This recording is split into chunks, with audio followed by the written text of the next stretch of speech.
The sun was barely up when Ethan Carter, a wealthy white CEO in his mid-40s, sat at his marble dining table scrolling through market reports. His life ran like a schedule, sharp, cold, perfectly timed. But this morning, something small interrupted that perfection. A folded paper beside his coffee mug. Cheap notepad paper, edges curled, a few blue ink smudges. He frowned. None of his staff ever left personal notes. He unfolded it slowly. The handwriting was delicate, unsure, and yet each word carried weight. I wanted to thank you for letting me serve your family. I'm leaving next week to take care of my mother. She's all I have left. No signature, just a faint mark of a tear on the bottom corner.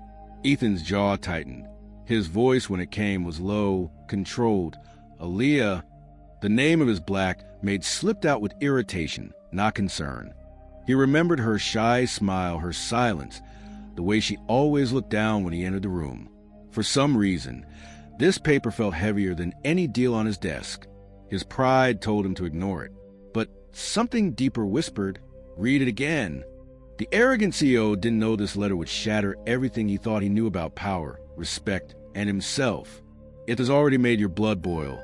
Hit like and subscribe right now, because stories like this are still happening and the world needs to hear them. Aaliyah Johnson had worked in that mansion for 3 years, long enough to learn that silence was safer than honesty. Every morning, she arrived before sunrise, pressing her uniform with care, her dark brown skin glowing under the kitchen's cold fluorescent light. She was 28, quiet but proud, the kind of woman who carried her pain with grace. The other staff whispered about her behind closed doors, how the maid always acts like she's better than us, or how she talks too proper for where she came from. But Aaliyah never responded. She wiped their words off her heart the same way she wiped dust off Ethan's glass tables. She'd seen the look in his eyes, the one that made her feel invisible, and watched at the same time. When he walked past, she'd lower her gaze and say, "Good morning, sir," while he nodded without looking. That morning, as she polished the silver tray in the dining room, she noticed the folded paper was gone. Ethan had found it. Her chest tightened. That letter wasn't just a goodbye. It was everything she never had the courage to say out loud. For the first time, she felt fear, not of losing her job, but being truly seen. By noon, the house was silent except for the rhythmic click of Ethan's shoes on the marble floor.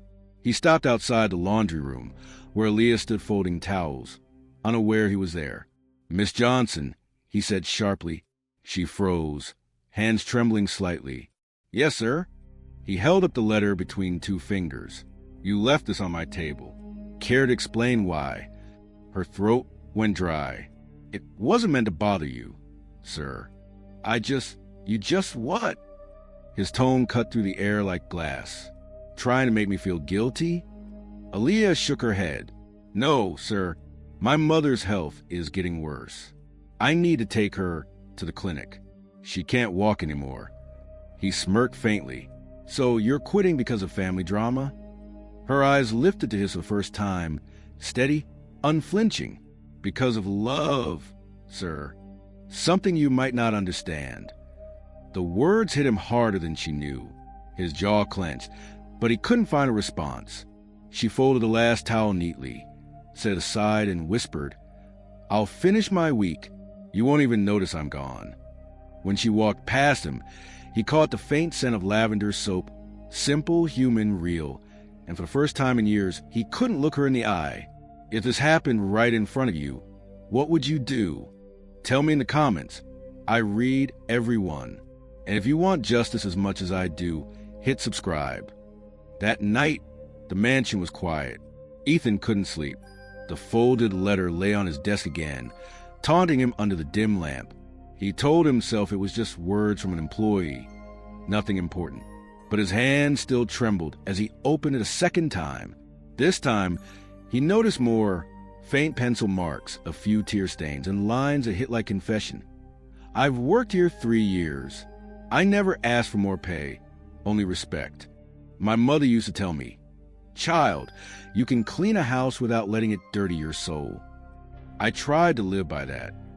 He leaned back, eyes burning. Those words weren't about money. They were about him. about every time he ignored her greeting, every cold glance that said, "You're beneath me." Ethan poured a drink, but it didn't burn like before.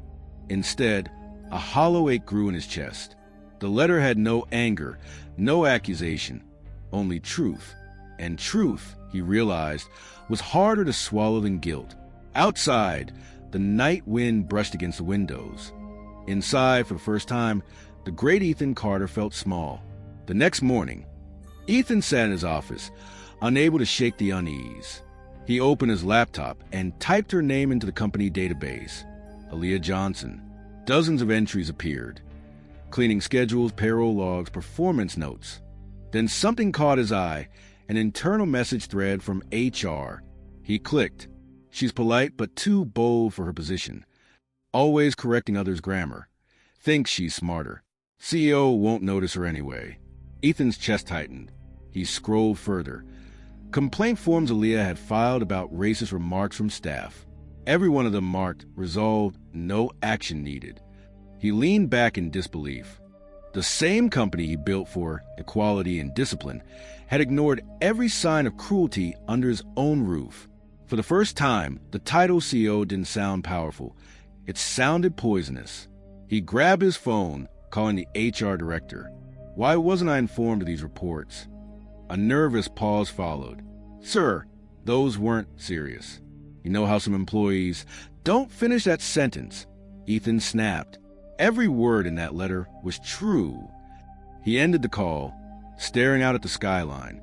The city below looked smaller now, like everything he built was made of glass, and one woman's truth had already cracked it. 2 days later, Ethan arrived at headquarters to flashing cameras and chaos. A trending hashtag was all over the screens. Someone from the staff had leaked Aaliyah's farewell note online. News anchors read her words aloud. You can clean a house without letting it dirty your soul. Comment sections flooded with outrage. The CEO mocked a black maid for showing humanity. Fire him. His phone buzzed nonstop. Investors wanted statements. His board demanded silence. But Ethan couldn't hide behind PR this time. The world had seen who he really was. Inside his office, his reflection on the glass window looked unfamiliar. The man staring back was stripped of power, stripped of excuses. He remembered how Aaliyah stood, unshaken, when he humiliated her. That memory stung more than the headlines. A knock on the door. His assistant entered nervously. Sir, they're saying she's not taking interviews. She refuses the money the foundation offered. Ethan's voice cracked. Of course she does. She never wanted money. He turned off his phone, letting the world shout outside. The letter that once embarrassed him was now being framed as a lesson in dignity. And for the first time in his career, Ethan realized karma doesn't always destroy. Sometimes it just tells the truth louder than you ever could. 3 weeks later, Ethan parked his car on a quiet street on the city's south side. The air smelled of rain and dust. He stepped out, clutching a bouquet of lilies, not to impress, but to apologize. He found her sitting outside a small clinic, reading to an elderly woman in a wheelchair. Aaliyah looked different, peaceful, untouchable. She noticed him, closed the book, and stood. You didn't have to come here, sir. He hesitated.